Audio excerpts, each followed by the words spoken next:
Vətən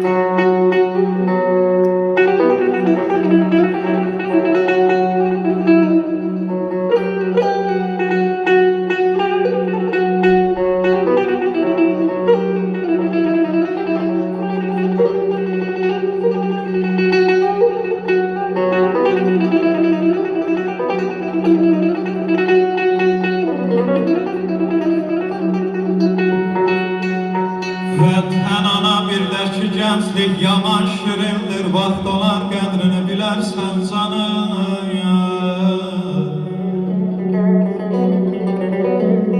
İçi bir olanda ömrün evində sevincdən oynayıb gülərsən canım.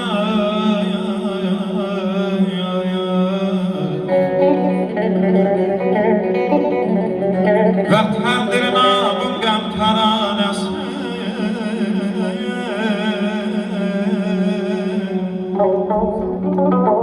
vətəndir namın qəm təranəsi, güldən ətirlidir ana nəfəsi.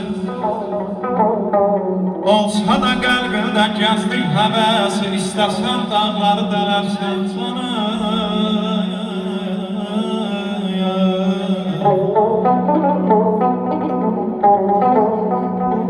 Bəhmən gəncliyində yaşıb daşarsan,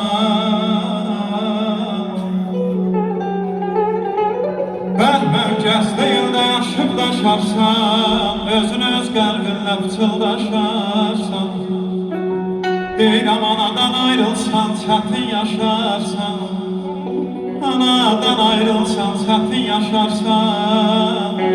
Vallah vətəndən ayrılsan, dərələ əzimdən ayrılsan, ölərsən canım amaya.